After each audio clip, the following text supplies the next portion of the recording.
Hello viewers, I am Deepthi on your repeated demand for Geography ICSE Class 10.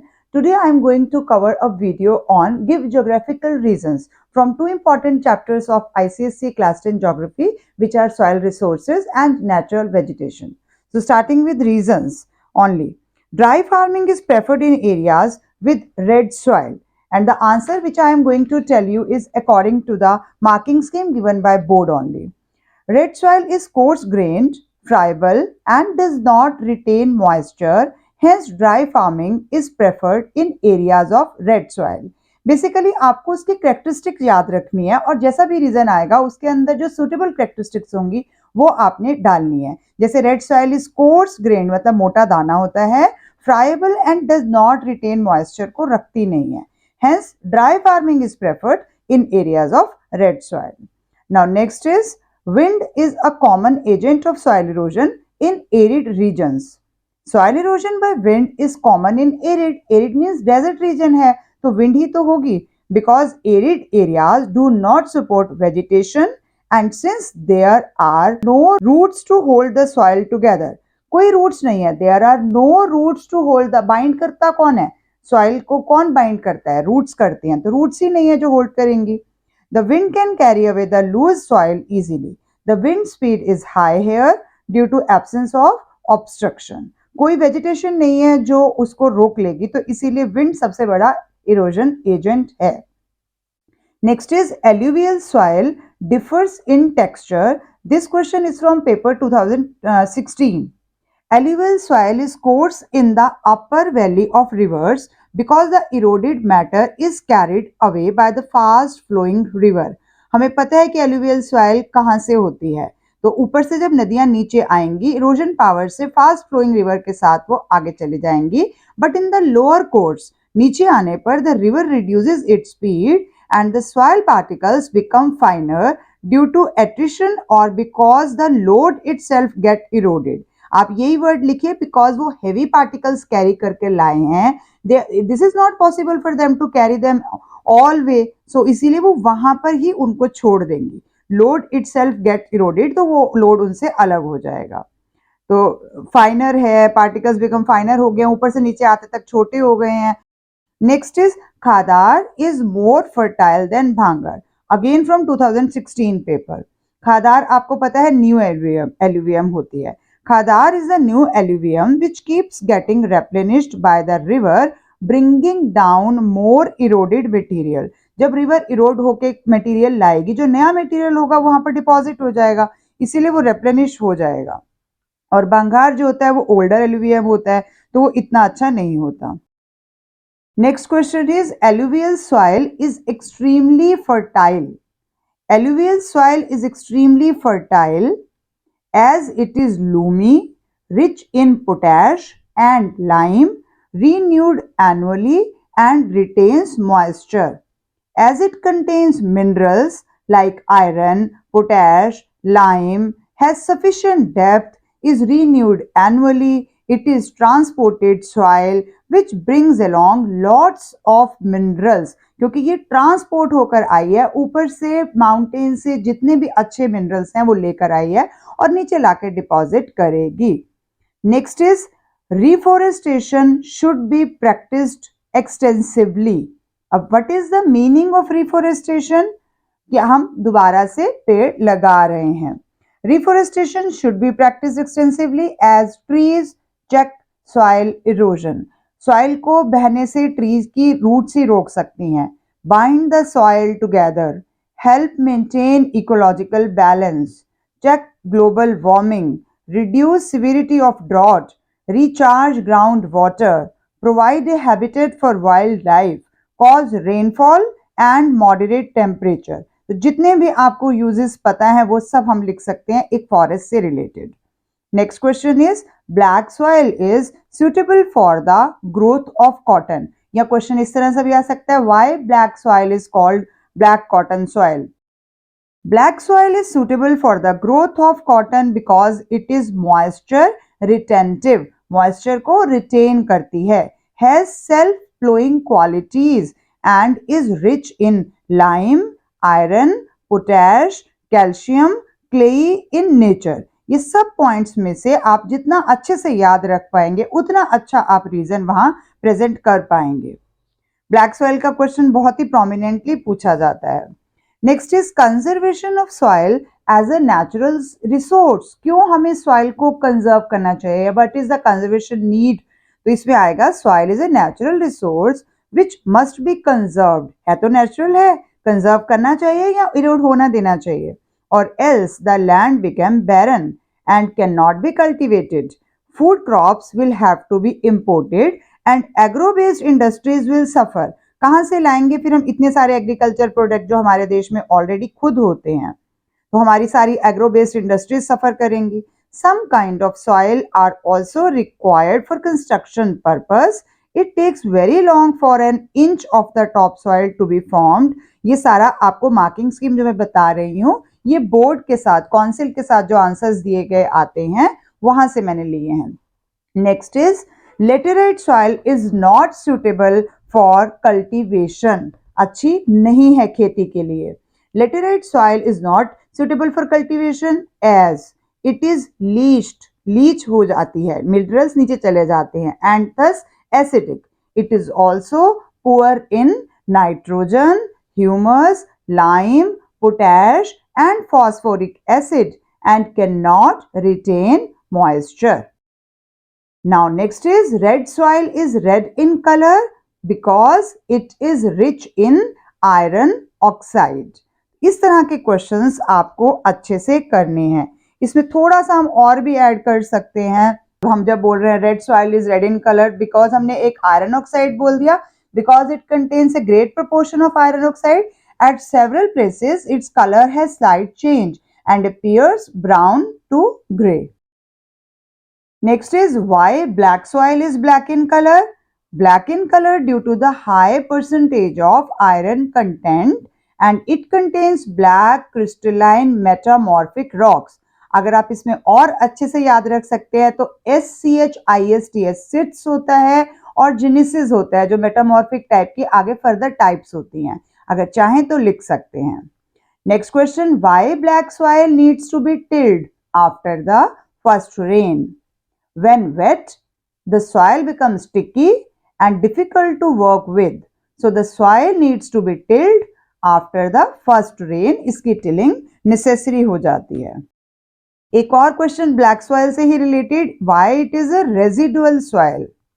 Black soil is formed by weathering of volcanic or you can say basalt rock formed by Deccan lava. ये तो आपको पता है ना, Deccan plateau में सबसे ज्यादा होती है, तो डक्कन लावा। That is, this soil remains at the place of its origin. That is why it is called a residual soil. क्योंकि जो बाकी होती है वो क्या हो जाती है, बह जाती हैं, लेकिन इसमें क्या है कि ब्लैक सॉइल जहां बन रही है वो वहीं की वहीं रह रही है। आपने इन सीतु और एक्स सीतु पढ़ा हुआ है, उससे भी इसको थोड़ा सा आप रिलेट कर सकते हैं।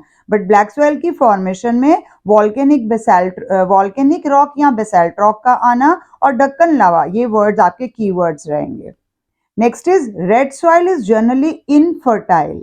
Red soil is formed by weathering of crystalline and metamorphic rocks, and reasons for infertility are deficient in nitrogen, humus, and next is porous and friable. तो इस वजह से भी हमारी ये soil ज़्यादा काम में नहीं आ पाती है।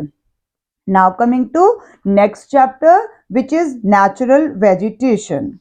And the first reason is with reference to littoral forest. Answer the question, why do the trees in this forest grow aerial roots? Littoral forest यानी कि tidal यानी mangrove, तो इसमें aerial roots वाले plants क्यों grow होते हैं?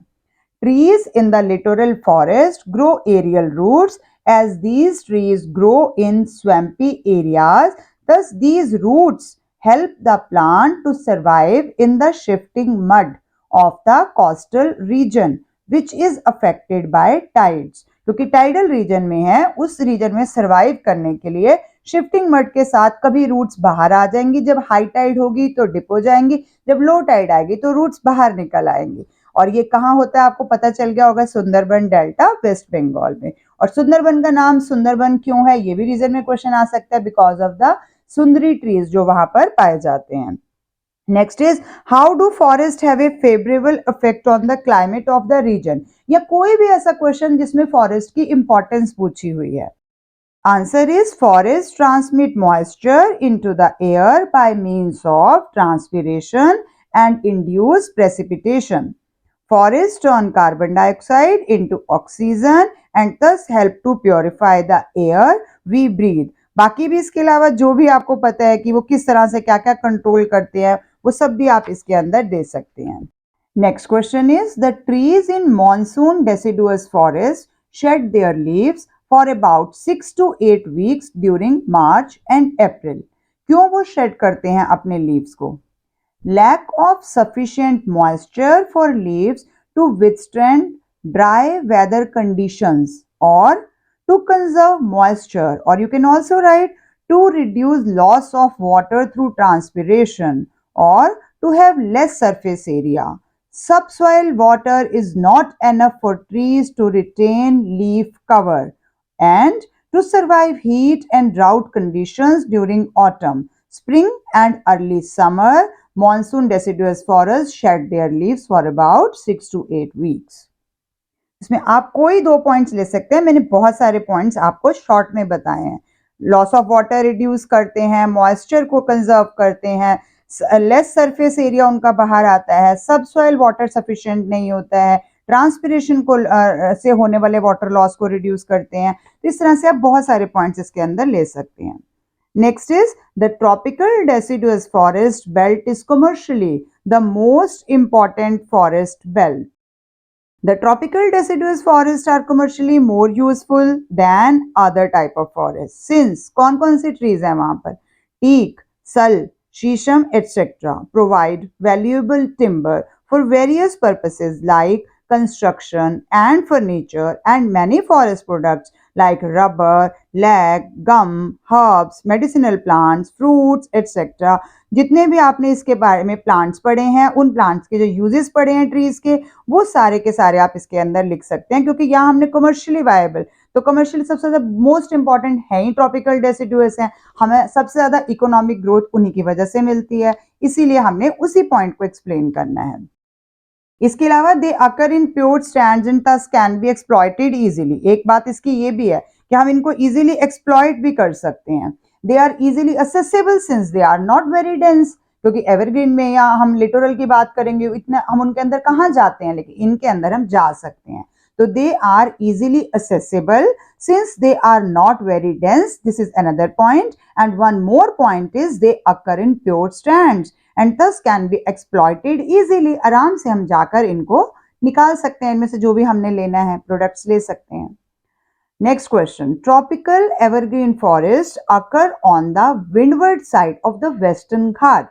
आपने पढ़ा था क्लाइमेट वाली वीडियो, मैंने ये क्वेश्चन कवर किया था कि वेस्टर्न घाट के विंडवर्ड साइड में क्या होता है, बारिश ज्यादा होती है, इंडिया की सेकेंड नंबर की बारिश वहां पर होती है, और वहीं पर हमारे ट्रॉपिकल एवरग्रीन फॉरेस्ट होते हैं। तो क्यों होते हैं? Tropical evergreen rain forest grow on the windward side of the western Ghat due to very high annual temperature of 27 degree Celsius. नीचे है, पेनिनसुलर प्लेट्यू में है, तो टेम्परेचर अच्छा रहेगा, ठंड नहीं होगी, and heavy rainfall of over 200 centimetres experienced in these regions. किसी भी जगह पर फॉरेस्ट का होना, टेम्परेचर और रेनफॉल दोनों पैरामीटर्स को आपने कंसिडर करना है। तो टेम्परेचर नियर अबाउट 27 और रेनफॉल नियर अबाउट 200 सेंटीमीटर से ऊपर की बारिश होती है। Next question, it is very difficult to move through tidal forest.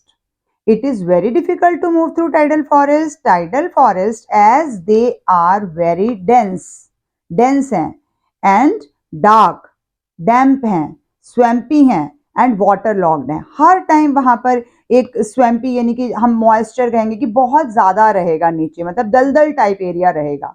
The dense network of stilt roots and pneumatophores makes moving through this forest cumbersome. हम इनके अंदर नहीं जा सकते हैं क्योंकि जो प्लांट्स हैं वो भी स्टिल्टेड रूट्स वाले हैं, तो ऑब्वियसली उनका एरिया ज्यादा हो जाता है, इसकी वजह से भी इन फॉरेस्ट के अंदर तक जाना मुश्किल है।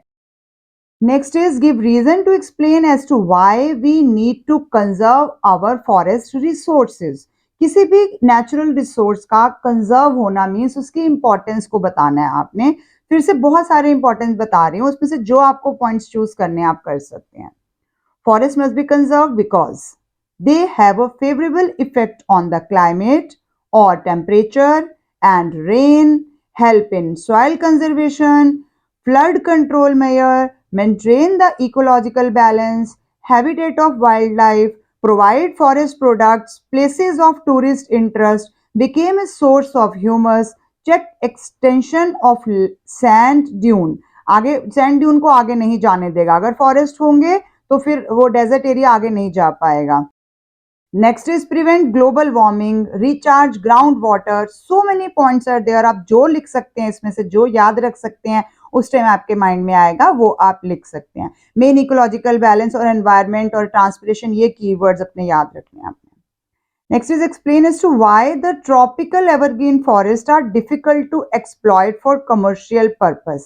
हम हर एक फॉरेस्ट के लिए देख रहे हैं, डेसिडुअस में जाना एक्सप्लॉइट करना इजी था, टाइडल में इजी नहीं था, अब एवरग्रीन में भी इजी नहीं है, तभी तो हम उनको पूरा नहीं एक्सप्लॉइट कर पाए आज तक। क्यों है? थिक अंडरग्रोथ यानी कि इनएसेसेबल, कैनोपी है ऊपर वाली, उसके नीचे और है, उसके नीचे और है, उसके नीचे और है, कैसे जाएंगे? इट मीन्स इनएसेसेबल है। Trees are found in mixed strand में है, हैवी रेनफॉल है, लैक ऑफ ट्रांसपोर्टेशन मीन्स नहीं है, हार्डवुड है, डिफिकल्ट टू कट जिसको काटना मुश्किल है, डार्क एंड डेंस है, मार्शी एरिया है, वेरी टॉल ट्रीज हैं, वाटर लॉगिंग है। एनी 2 पॉइंट्स मैं आपका शॉर्ट में इसलिए बता रही हूँ ताकि टाइम ज्यादा वेस्ट ना हो और मैं ब्रीफली आपके साथ ये पोर्शन सिर्फ कवर कर दूं। अभी तक आप चैप्टर्स अच्छे से कर चुके हैं। Next question is coniferous trees are conical in shape. ऊपर से ऐसे कोनिकल शेप आती है जो आप देखते हो, अगर हम बिल्कुल हाइट पे चले जाते हैं तो हमें कोन्स मिलते हैं वहां पे। They adapted to withstand heavy snowfalls and shed snow easily. क्या होगा हाइट पे? माउंटेन की हाइट पे क्या होगा? स्नोफॉल होगा और स्नो जो है वो शेड हो जाएगी easily without breaking limbs, and some of them also have very thick bark to protect them from fire. तो इसका एक और प्लस पॉइंट हमें दिया है, स्नोफॉल वाला पॉइंट तो आपको पता है, विदाउट ब्लीकिंग लिम्स वो शेड कर जाएगी स्नो आराम से easily, and some of them also have very thick bark to protect them from fire. Next is forests are called handmaids of agriculture. Hand, M-A-I-D-S, maids of agriculture. This is one more important question.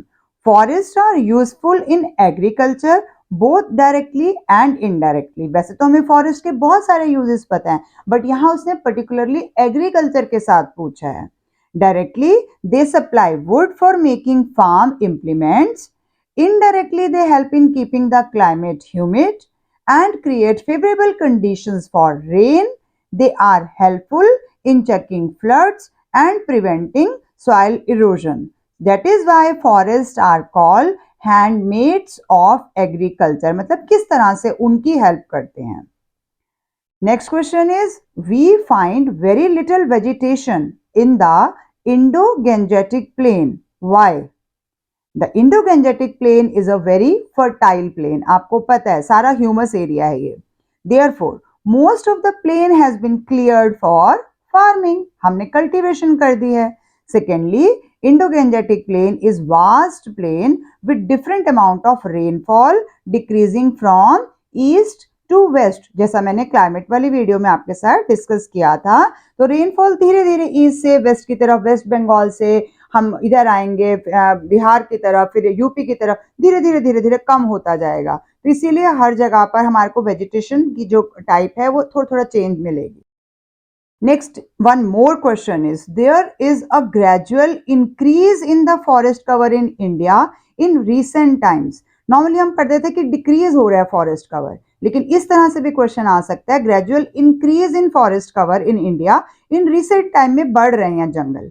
तो explain या give reason, तो कैसे देंगे? There is gradual increase in the forest cover due to programmes like Van Mahotsav under which all government employees plant trees. या आपने देखा होगा आपके स्कूल में भी हम करते हैं, तो ये तरह से वन महोत्सव की वजह से भी ट्रीज इंक्रीज हो रहे हैं।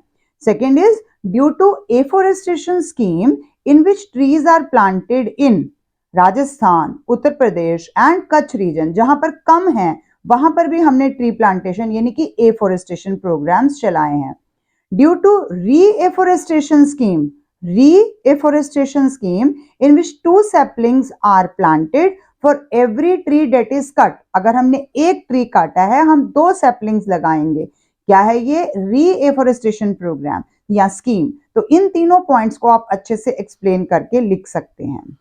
With this I conclude my today's video. I cannot say कि मैंने सारे क्वेश्चंस कवर कर दिए हैं, बट मैंने आपके साथ मेन क्वेश्चंस कवर किए हैं.